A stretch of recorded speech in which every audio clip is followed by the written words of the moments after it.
veggie salad. Umpisahan ang pag-iihaw ng ating pork lempo. Marinated na po yan. Tinimplahan ko lang po yan ng toyo, calamansi, oyster, paminta at ng garlic powder. Ayan.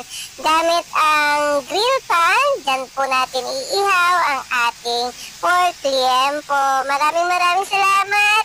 Happy weekend po sa inyo. Kamusta po kayo mga kalasa? Sana po maibigan nyo ang ulam ideas for today's video.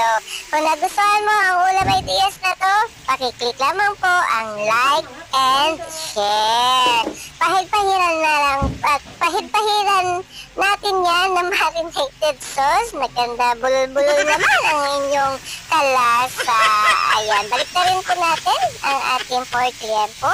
And shout out kay Mr. na ang sipag mag-ihaw gamit nitong grill pan. Ayan po, ganyan lang po kabilis mag-ihaw ng ating liempo. So, malambot na malambot po yan. And mamaya-maya lang po ay atin ang umpisahan. Timplahan ang ating pork liempo. Gawin po natin pork sinanglaw. Ayan. So, mag-chop lang po tayo ng mga sangkap. Sibuyas. Ayan. May pipino, kalamansi, tapos yung seasoning. Ayan. So, pagsamasamahan lang po natin yan, ganun lang po ang paggawa ng pork sinanglaw. And gagayad na rin po tayo ng konting luya. Po. And then, syempre, hindi mawawala ang ating siling haba, siling labuyo.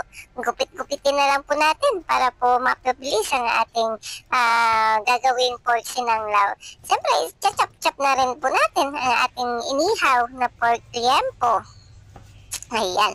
So, pagka may ganitong pork sinanglaw, match na match po dyan syempre ang ating gulay. Kaya mamaya po, gawa din po tayo ng ating veggie salad. Ayan.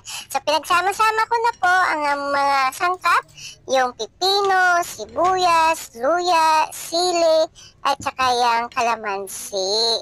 Dagdagan po natin ng konting-konti lang po na seasoning dahil may lasa na po ang ating pork para po hindi maalat-alat. So, konting-konti, tansya-tansya lang po ng seasoning and then yung paminta at ng konting asin. Ayan. So, ready na naman ang aming kanin na sandamakmak na kanin. So, alam nyo na, taob na naman yan. Ayan po. Ganun lang kadali ang paggawa ng pork sinanglaw.